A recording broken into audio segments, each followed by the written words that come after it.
Science basic cues का part 4 question number है 76। Carbon dating विधि किसकी आयु निर्धारित करने के लिए अपनाई जाती है? तो इसका सही उत्तर होगा जीवाश्मों की। अगला प्रश्न है, अत्यधिक शराब का सेवन करने से शरीर का कौन सा अंग विशेष रूप से प्रभावित होता है? तो इसका सही उत्तर होगा यकृत यानी लिवर। अगला प्रश्न है, शरीर में रक्त बैंक का काम कौन सा अंग करता है? तो इसका सही उत्तर होगा प्लीहा, जिसे तिल्ली भी कहते हैं और इंग्लिश में इसे स्प्लीन कहते हैं। अगला प्रश्न है, हरे पौधों में प्रकाश संश्लेषण की इकाई क्या कहलाती है? तो इसका सही उत्तर होगा क्वांटोसोम। अगला प्रश्न है, शरीर में रक्त की सफ़ेद कोशिकाओं का मुख्य कार्य क्या होता है? तो इसका सही उत्तर हो जाएगा शरीर को बीमारियों से बचाना। अगला प्रश्न है, मछली के हृदय में कितने प्रकोष्ठ होते हैं? तो इसका सही उत्तर होगा 2। प्रकोष्ठ को इंग्लिश में चैम्बर कहते हैं। अगला प्रश्न है, मानव शरीर में रक्त से अवांछनीय पदार्थों को पृथक करने का कार्य कौन सा अंग करता है? तो इसका सही उत्तर होगा वृक्क यानी किडनी। अगला है, डायनेमो का क्या कार्य होता है? तो इसका सही उत्तर हो जाएगा यांत्रिक ऊर्जा से विद्युत ऊर्जा का उत्पादन करना। अगला प्रश्न है, पिचब्लेंडी से कौन सा रेडियो एक्टिव तत्व प्राप्त किया गया था? तो इसका सही उत्तर हो जाएगा रेडियम। आपको इन सभी 100 क्वेश्चन की PDF फाइल व्हाट्सएप ग्रुप में शेयर कर दी जाएगी। और अगर आपने साइंस की सीरीज़ को नहीं देखा है तो आप हमारे YouTube चैनल शिक्षा मेरी दोस्त पर जाकर इस पूरी सीरीज को देख सकते हैं। तो अगला प्रश्न है, गिरगिट की त्वचा में रंग बदलने का क्या कारण होता है? तो इसका सही उत्तर हो जाएगा उसकी त्वचा में मेलानोफोर नामक असंख्य रंग द्रव्य कोशिकाओं की उपस्थिति के कारण।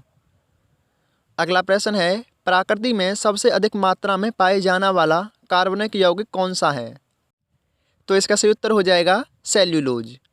अगला प्रश्न है, समुद्र के किनारे उगने वाले वृक्षों में वार्षिक वलय यानी एनुअल रिंग्स क्यों नहीं होते? तो इसका सही उत्तर हो जाएगा क्योंकि यहाँ की जलवायु में स्पष्ट भिन्नता नहीं होती। अगला प्रश्न है, वृद्धावस्था का अध्ययन विज्ञान की किस शाखा के अंतर्गत किया जाता है? तो इसका सही उत्तर हो जाएगा जीरेंटोलॉजी के अंतर्गत। अगला प्रश्न है, डोलोमाइट किसका अयस्क है? तो इसका सही उत्तर हो जाएगा कैल्शियम का। अगला प्रश्न है, खट्टे फलों में कौन सा विटामिन पाया जाता है? तो इसका सही उत्तर हो जाएगा विटामिन सी। अगला प्रश्न है, ध्वनि की तीव्रता मापने वाला यंत्र क्या कहलाता है? तो इसका सही उत्तर हो जाएगा ऑडियोमीटर। अगला है, दूध का खट्टा होना किसके द्वारा होता है? तो इसका सही उत्तर हो जाएगा जीवाणुओं के द्वारा। अगला प्रश्न है, श्वेत प्रकाश के वर्णक्रम यानी स्पेक्ट्रम में प्रिज्म द्वारा सर्वाधिक विचलित होने वाला कौन सा रंग है? तो इसका सही उत्तर हो जाएगा बैंगनी। नेक्स्ट है, रेफ्रिजरेटर में प्रेषितक क्या होता है? तो इसका सही उत्तर हो जाएगा फ्रीओन। अगला प्रश्न है, मनुष्य के मस्तिष्क का सबसे बड़ा भाग क्या है? तो इसका सही उत्तर हो जाएगा प्रेमस्तिष्क यानी सेरेब्रम। अगला प्रश्न है, राइफल चलाने पर लगने वाला झटका किसका संरक्षण का उदाहरण है? तो इसका सही उत्तर हो जाएगा रेखीय संवेग के संरक्षण यानी कंजर्वेशन ऑफ लीनियर।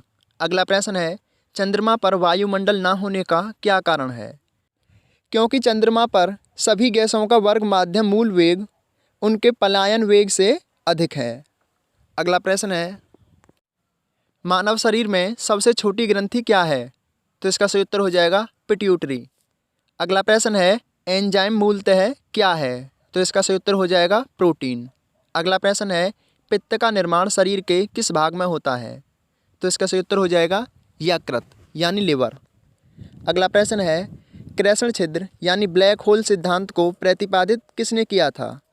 तो इसका सही उत्तर हो जाएगा एस चंद्रशेखर ने। अगर आप किसी गवर्नमेंट एग्जाम की तैयारी कर रहे हैं तो प्लीज़ हमारे चैनल शिक्षा मेरी दोस्त को ज़रूर सब्सक्राइब कर लीजिए ताकि आने वाली वीडियो की नोटिफिकेशन आप तक पहुंच सके। धन्यवाद, पढ़ते रहिए।